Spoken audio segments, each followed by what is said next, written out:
Hola amantes del terror, bienvenidos al canal de Tonitor. Hoy os traigo el primer capítulo de una historia de terror que consta de 26 capítulos más el epílogo.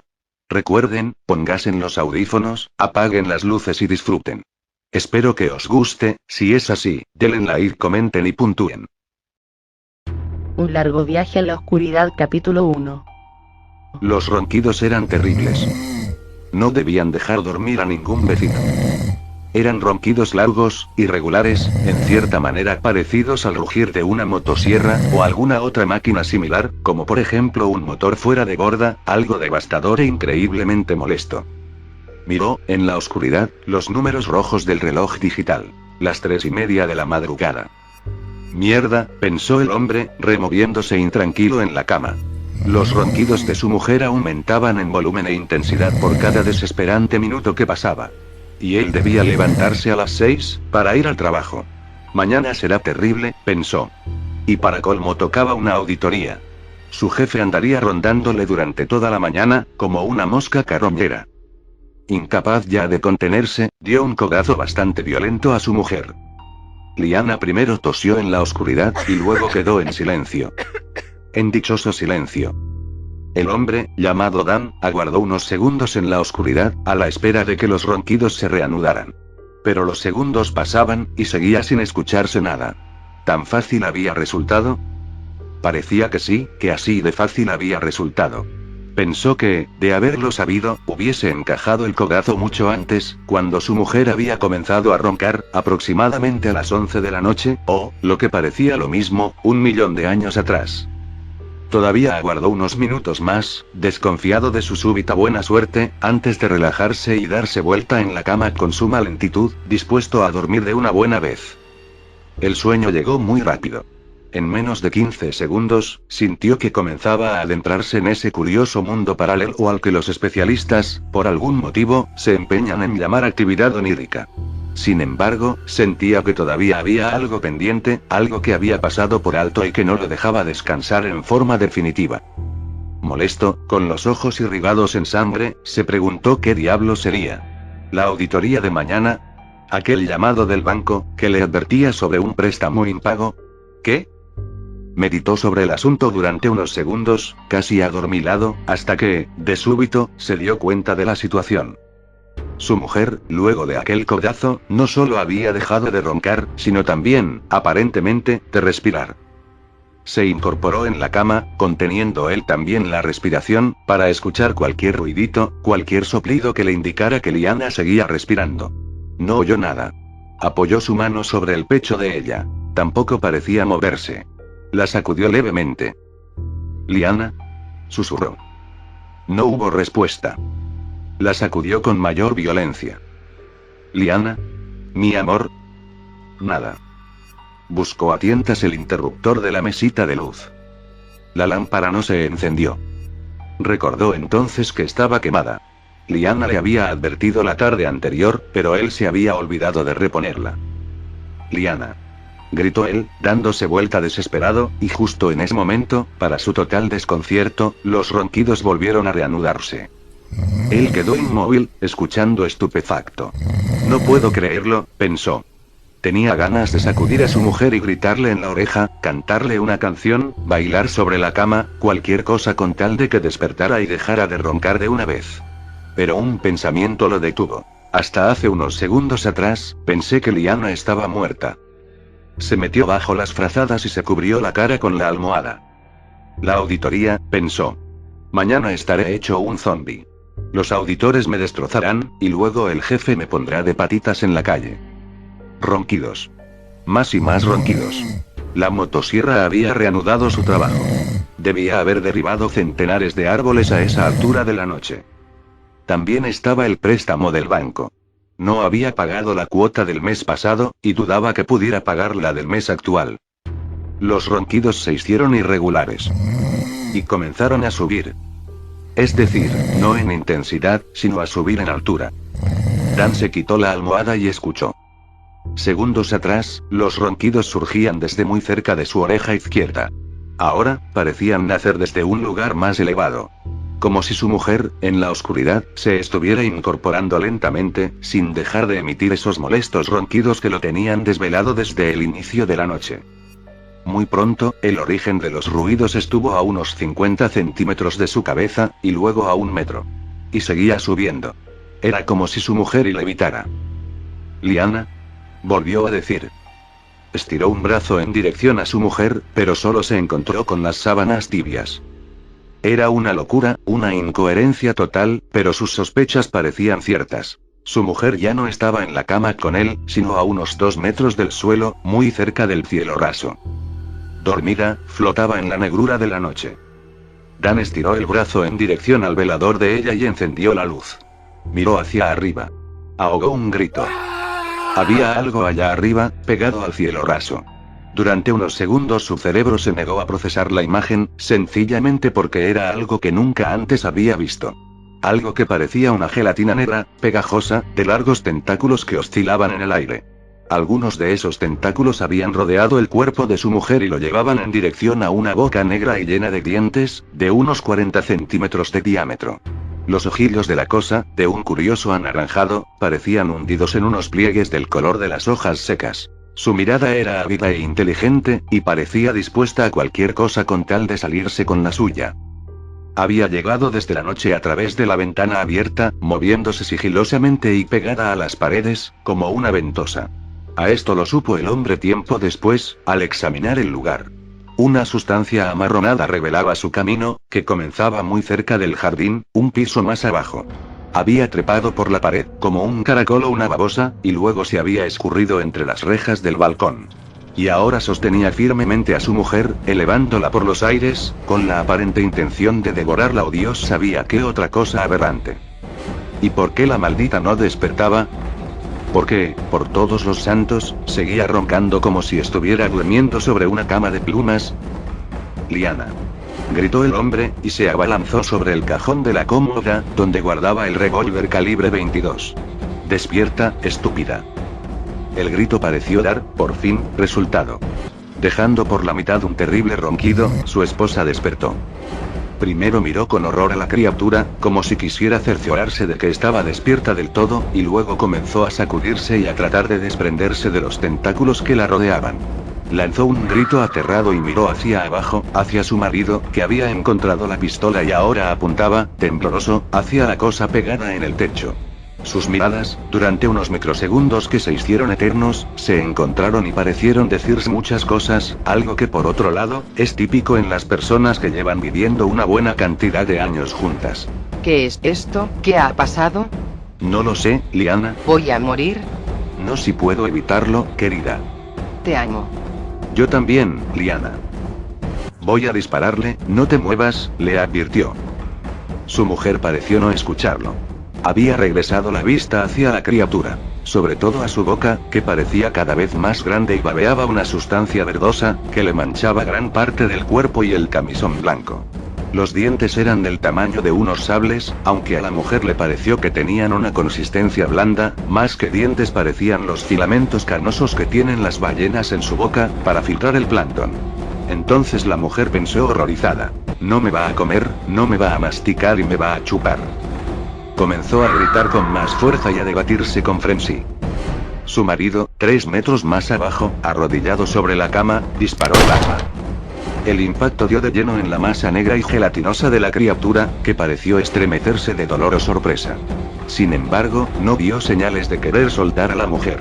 Por el contrario, los tentáculos apresuraron la tarea, y la cabeza de Liana comenzó a desaparecer dentro de la boca enorme de la criatura. Y aún así, Liana seguía gritando. El hombre disparó 2 veces más, y luego 3, y luego siguió accionando el gatillo hasta que las balas se acabaron. La habitación se llenó de un olor acre y recargado. El humo de la pólvora se le metió en los pulmones y lo hizo toser. Uno de los últimos disparos, que el hombre había hecho casi a ciegas, había dado en la pierna de su mujer, que ahora sangraba en abundancia.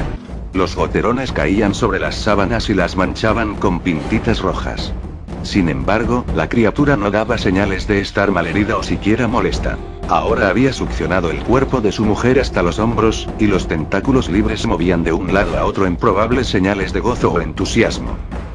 Liana. Volvió a gritar el hombre. Su mujer había dejado de gritar. Sus piernas y brazos colgaban flácidos, al igual que el vuelo de su camisón. El hombre, en un último y desesperado intento de salvar a su esposa, se arrojó hacia esta y la sujetó por las piernas. Durante unos segundos, tuvo la impresión de que los tentáculos cedían ante el nuevo peso. Entonces se aferró con mayor fuerza y balanceó el cuerpo para incrementar la resistencia. Pero luego la criatura pareció recuperarse, y el hombre se vio elevado bruscamente hacia el cielo raso. Al mismo tiempo, sus manos comenzaron a resbalarse, y luego de unos eternos momentos de lucha desigual, perdieron total asidero. El hombre cayó sobre la cama, dando alaridos de miedo y consternación. Miró hacia arriba. Su esposa había desaparecido dentro de la criatura pegada al techo, hasta más o menos la altura del ombligo. Ahora era un peso muerto, inmóvil. Había dejado de luchar y ya no parecía el cuerpo de su esposa, sino algún objeto blando e inanimado. La criatura comenzó a deslizarse por el cielo raso, en dirección a la ventana abierta. «No», gritó el hombre. Trató de volver a aferrar las piernas de Liana, pero esta vez, la criatura parecía atenta a sus movimientos. Antes de que pudiera llegar a ella, uno de los tentáculos salió disparado en dirección a su rostro y lo golpeó, dejándolo en un automático estado de semi-inconsciencia. Aún pudo ver, entre nieblas y un agudo zumbido, el destino final de su mujer. La criatura simplemente la engulló, mientras seguía deslizándose rápidamente por el cielo raso, como la babosa más grande y repugnante del mundo, rumbo a la ventana. Cuando llegó a los cristales, estos se rompieron, y la criatura pasó entre los filamentos y parte de su cuerpo se desgarró, aunque no pareció sentir dolor alguno. Ahora, de su mujer, solo se veían las piernas. Había perdido una de las medias, y la visión de su pie desnudo y blanco, absolutamente desprotegido, hizo que los ojos del hombre se inundaran en lágrimas. «Liana y», murmuró, en un hilillo de voz. Instantes después, el mundo comenzó a darle vueltas, y el hombre cerró los ojos y se dejó llevar por la negrura. Los policías lo miraban con obvia expresión de desconfianza. Uno de ellos, que para colmo parecía borracho, quiso hacerse el gracioso, imitando a un personaje de los Simpsons. ¿Un pulpo negro en el techo? Seguro. Aguárdeme un minuto, que lo anotaré en mi máquina de escribir invisible. Los otros rieron. El médico terminó de vendarle la cabeza y trató de subirlo a la camilla. «Les digo que estoy bien», gritó Dan, debatiéndose entre policías y paramédicos. El dormitorio era un infierno. Había sangre por todos lados. Y esa curiosa sustancia parduzca, que embadurnaba gran parte del cielo raso. Creo que vi algo parecido. Hace muchos años, murmuró uno de los enfermeros. Su colega lo miró, con los ojos desorbitados. También hubo una desaparición. De un chico. Los padres decían que algo había entrado por la ventana. Son excusas, dijo el otro enfermero, desechando la historia con un movimiento de la mano. Seguro ellos lo mataron. Pero Dan había escuchado, y cuando lo subieron a la ambulancia, preguntó al primer enfermero. ¿Recuerda la casa donde sucedió lo del chico? Fue hace muchos años, no lo recuerdo bien. Pero sé que sucedió en una ciudad vecina, y el caso fue comentado en todos los diarios del país. ¿Recuerda por lo menos el apellido de la familia? El enfermero pareció meditar unos segundos. Quiroga, dijo al fin. Estoy casi seguro que era Quiroga. Le dieron el alta en el hospital unas horas después. El ser lo había golpeado en la cabeza con mucha fuerza, pero la resonancia que le hicieron reveló que solo tenía una leve contusión cerebral. Del hospital lo trasladaron a la comisaría, donde declaró durante toda la tarde, y luego lo liberaron bajo fianza, con la prohibición de abandonar la ciudad en las siguientes 48 horas. Usted es el principal sospechoso, amigo mío, le dijo el policía que había bromeado con la máquina de escribir invisible. Lo estaremos vigilando. Y no puede regresar a su casa. ¿Por qué no? Se sobresaltó Dan. Los peritos todavía están recogiendo las pruebas, explicó el policía. Vaya a un hotel, y dese una ducha. Seguramente el juez lo llamará mañana por la mañana. Pero no fue a un hotel, sino a la biblioteca municipal. Hacía más de 35 horas que no dormía, y necesitaba con urgencia un poco de descanso, pero no quería seguir perdiendo más tiempo. Pidió al bibliotecario una de las computadoras que alquilaban por hora, y se dedicó a buscar, en internet, noticias relacionadas con la familia Quiroga. Al fin, en los periódicos correspondientes al 2007, las encontró. Misteriosa desaparición de un chico, decía el titular. y más abajo. Los padres hablan de una extraña criatura, que habría entrado a la casa durante la noche, para llevarse al niño. Leyó la nota. El relato de los padres era casi idéntico a lo que había sucedido con su esposa. La descripción que los padres daban de la criatura, y que los medios periodísticos tomaban en broma, era muy similar a la que él había visto colgando del cielo raso. Según los padres, el chico estaba durmiendo en su habitación, y ellos viendo la tele, cuando escucharon unos ruidos inquietantes. Entraron al dormitorio del niño, y se encontraron con que un ser de color negro y de apariencia pegajosa, similar a una mantarraya gigante, había atrapado al chico con unos tentáculos largos y finos como cables, y lo llevaba en el aire mientras se deslizaba pegado al techo. Los padres trataron de detenerla, pero la criatura era poderosa y ni siquiera se inmutó cuando el padre le clavó una bayoneta que guardaba como recuerdo de los tiempos de guerra de un familiar. Se llevó a nuestro único hijo, concluían el relato los angustiados padres. Se lo llevó por la ventana, y nunca más lo volvimos a ver. La ciudad en la que habían ocurrido los inquietantes sucesos era Santa Ana, cercana de donde él vivía. Buscó en la guía el apellido Quiroga, y luego de descartar a 2 o 3 posibles candidatos, dio con el indicado. Llamó. Eran las 7:30 de la tarde, y la biblioteca estaba por cerrar. El bibliotecario lo miraba detrás de su escritorio y parecía muy impaciente por irse. Mientras la línea telefónica accedía al tono de discado, Dan le hizo señas de que esperara un minuto más. Al fin, alguien del otro lado contestó. Era una voz apagada, envuelta en una negrura que hizo que se le pusiera la carne de gallina. Era la voz de alguien que ha muerto en vida, y que solo sigue respirando por una cuestión de puro mecanismo fisiológico. Supo que era el padre que había perdido a su único hijo, y el tono de voz de Dan, por instinto, se hizo más bajo al decir: Quiroga. Alberto Quiroga. Soy yo, sí. ¿Quién? Escuche. Escuche con atención. Por favor, no me corte antes de escuchar todo lo que tengo que decir. Mi esposa fue capturada por la criatura negra. Váyase al carajo, maldito hijo de... Espere. Por favor. Quiero encontrar a esa criatura. Quiero vengar la muerte de mi esposa. Creo que podemos ayudarnos. Por favor, escuche, le contó lo que había sucedido 2 noches atrás. Quiroga escuchaba en silencio, del otro lado de la línea. Dan podía imaginárselo sentado en una mecedora, o en el porche, rodeado de paredes repletas de las fotografías antiguas de su hijo. Habló y contó todo, absolutamente todo. Los ronquidos de su mujer, su horroroso despertar, los tentáculos que rodeaban su cuerpo, la despareja pelea con aquel ser y finalmente, casi al terminar, lloraba. Casi no había tenido tiempo de llorar por la muerte de Liana, y ahora que podía hacerlo, se sentía un poco mejor, casi con la mente más limpia. El bibliotecario, hundido detrás del escritorio, lo miraba con cautela, aunque no se atrevía a decirle nada. Fingía teclear algo en su anticuada computadora, aunque era obvio que estaba escuchando con atención. Cuando terminó de hablar, se produjo una pausa larga, larguísima. La respiración pesada de Quiroga se escuchaba a través del teléfono. Al fin, Quiroga dijo: Le creo. Y el hombre cerró los ojos, infinitamente aliviado. Gruesas lágrimas resbalaban por sus mejillas.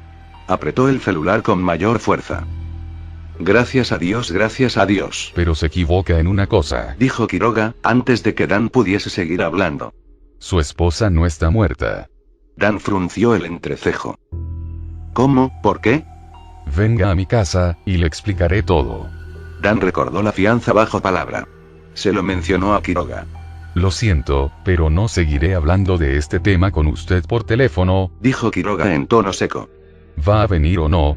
Dan entrecerró los ojos. Había perdido gran parte de su vida. Ni siquiera podía regresar a su casa. La auditoría en su trabajo y el préstamo bancario impago parecían problemas lejanos, como si pertenecieran a otra persona. ¿Qué más podía perder? Iré, aseguró. Esta misma noche. Le pasaré la dirección. Quiroga pareció dudar. Pero si piensa que va a capturar a esa cosa, olvídelo. Yo traté de hacerlo los últimos 5 años. Nunca pude encontrarla. Es inteligente. Y poderosa. Ningún hombre puede con ella. Dan apretó aún más el celular, hasta que la pantalla comenzó a titilar y emitir alarmantes tonos verde-azulados. Eso ya lo veremos, Quiroga, dijo. Ya lo veremos, y anotó la dirección que le dio Quiroga, y salió de la biblioteca rumbo a su encuentro. ¿Continuará? Después de haber terminado con este primer capítulo, ahora os traigo 5 historias para completar los 30 minutos. Santa, eres tú. Era la noche antes de Navidad. Camila había ido a dormir temprano, pues su padre le dijo que debía hacerlo para que Santa pudiera entrar a dejar sus regalos. Con mucha ilusión la pequeña esperaba en su cuarto sin poder cerrar los ojos mientras los adultos seguían con la fiesta. La celebración duró por varias horas, en las que por fin Camila cayó profundamente dormida. En la madrugada despertó por un ruido que venía del techo, fuertes pisadas le arrebataron el sueño, de inmediato se incorporó de la cama pensando Santa. Por fin llegó Santa, aunque sabía de sobra que no debía bajar por las escaleras para espiar a Santa, la curiosidad fue mayor y lo hizo. De puntitas, con pasos pequeños, apenas respirando, vio a través de la puerta del cuarto de sus padres y ellos estaban rendidos, después de haber bebido tanto no había poder humano que pudiera despertarlos. Con tal confianza la niña bajó las escaleras hasta la estancia, los pasos aún resonaban en el techo, debía ser alguien bastante pesado pues las pisadas sonaban muy fuerte. En un instante algo bajaba por la chimenea, desprendiendo hollín al por mayor, la vista de la pequeña se nublaba un poco, pero esperaba casi saltando la llegada del hombre regordete. Le parecían eternos los segundos, hasta que por fin pudo ver un par de piernas que colgaban desde el hueco frente a ella, el polvo la hizo toser, y las piernas parecieron recogerse. Viendo perdida su oportunidad la niña dijo, «Santa eres tú». Pero no obtenía respuesta, por lo cual insistió, «Prometo no mirar si sales de ahí», y al mismo tiempo se ponía las manos sobre los ojos. Por unos segundos hubo silencio, las piernas se vieron de nuevo colgar en la chimenea, pero esta vez junto con ellas vino un cuerpo completo, era una criatura delgada, de color gris opaco, su rostro apenas se distinguía con unos trazos extraños, caminaba encorvado, parecía dificultársele permanecer sobre sus piernas, así que se tiró sobre sus manos quedando en 4 patas. Alzaba su cabeza, como si tratara de percibir algo en el aire, oliendo la alfombra, hasta encontrar un rastro que lo llevó directo a la niña, que permanecía inmóvil en medio del salón, con los ojos tapados. La criatura rodeó a Camila varias veces, le respiraba tan cerca que le alborotaba el cabello, cuando estaba a punto de tomarla por el brazo, la madre se levantó haciendo un escándalo tremendo, la criatura emitió un chillido y se fue velozmente por la chimenea. Cuando la madre bajaba a la cocina para buscar un poco de agua después de haber vuelto el estómago vio a la pequeña parada en medio de la habitación, inmóvil con las manos sobre los ojos. Y cuando la madre le descubrió la cara, la niña estaba muy contenta, saltaba alrededor diciendo que Santa había estado en casa. El padre se despertó con los gritos y cuando encendieron la luz, vieron un rastro de huellas negras por toda la alfombra, que extrañamente tenía solo 2 dedos. Camila disfrutó de sus regalos, para ella había sido Santa, y encontraba extraña la actitud de sus padres que después de ese día se resistían a dejarla sola. El brazalete rojo. Cuando se admite a alguien en un hospital, se le coloca un brazalete de plástico blanco con su nombre y datos impresos en él. Existen otros colores de brazaletes, y cada uno tiene su significado. Los brazaletes rojos, por ejemplo, se le colocan solo a la gente ya fallecida. Un experimentado cirujano del hospital había terminado su turno y estaba listo para retirarse a casa a descansar. El turno de noche era de por sí pesado y además recién había terminado de operar a un paciente, y se sentía muy cansado, casi arrastrando los pasos se disponía a bajar al estacionamiento, pues estaba en el 4º piso. El elevador estaba tardando así que se recargó en la pared mientras esperaba, pues ir por las escaleras no le parecía muy buena idea en ese momento. Al finalizar su espera se metió al elevador con rapidez, y un enorme gusto, se recargó de nuevo en la pared después de darle las buenas noches a una joven que venía ya en la cabina. Estando los dos solos, él continúa plática de forma casual a la señorita mientras el elevador bajaba. De pronto el elevador se detuvo en un piso, las puertas se abrieron y una mujer quiso subir con ellos, pero el doctor rápidamente presionó el botón para cerrar las puertas y al azar cualquier otro que los llevaba hasta el último piso. La chica que lo acompañaba se sorprendió demasiado, y no perdió tiempo para expresar su desacuerdo, diciendo que eso había sido bastante grosero y con una mueca de desaprobación le preguntó, ¿por qué le cerró la puerta a aquella mujer? El médico con la cara muy pálida y las manos temblorosas contestó, Es la mujer que acabo de operar, por desgracia murió en la sala de operaciones y ¿no vio usted el brazalete rojo que llevaba puesto? La joven le sonrió mientras alzaba la mano diciendo, ¿uno igual a este? Leyendas. Las pinturas de la cabaña. Un estudiante universitario se dirigió al bosque en busca de algunos especímenes para su trabajo final. Su tarea era sencilla, encontrar plantas e insectos para después catalogarlos. Era para él una pasión, así que el tiempo se le fue volando. Cuando se dio cuenta, la noche lo había atrapado, la oscuridad lo rodeó en un instante, y aunque pensaba conocer muy bien el camino, no era así. Caminó por un momento pero se sintió perdido, no sabía hacia dónde avanzar con tremenda oscuridad. Cuidaba sus pasos para no tropezar, lo único que podría distinguir era la brillante luz de la luna y las estrellas. Pensando un poco en la situación, supo que no debía moverse más a ciegas, pues podría perderse. Por fortuna pudo distinguir una pequeña cabaña en medio del bosque. Pensó que sería buena idea entrar y pedir resguardo esa noche hasta el amanecer. Al llegar a la cabaña, tocó la puerta unas cuantas veces, mientras decía con voz fuerte, «Buenas noches», pero nadie respondía. El frío empezaba a meterse entre su ropa, así que al comprobar que nadie se encontraba por el momento, pasó sin ser invitado. Una vez adentro le sorprendió el tamaño de la cabaña, pues desde afuera no parecía tan grande. Un largo pasillo lleno de puertas se extendía por un largo tramo. Entre la oscuridad mientras se desplazaba hacia el frente pudo notar que en las paredes había extrañas pinturas de personas con aspecto siniestro, que lo seguían con la mirada. Lleno de escalofrío, apresuraba el paso, para salir de aquel tenebroso pasillo. Encontró una habitación casi al final y pasó en ella toda la noche hasta el amanecer. Con los primeros rayos del sol, sus miedos se habían marchado, y retomó el pasillo para salir de la cabaña, solo para sentir cómo se le lava la sangre, regresándole todo aquel temor, que lo dejó paralizado. Las paredes estaban vacías, no había ni un solo cuadro, eran solo numerosas ventanas que rodeaban aquel largo pasillo. Ayuden a mi bebé.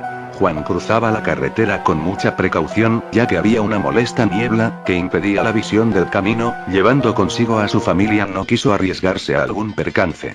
Él acostumbraba viajar por ese camino al menos 2 veces al mes, pues era la única carretera para llegar donde su suegra. Aunque viajaba a una velocidad muy baja, se sintió muy nervioso porque casi arrolla a una mujer que apareció de pronto a mitad de la carretera, con la ropa toda ensangrentada, gritando por ayuda. El hombre bajó de inmediato.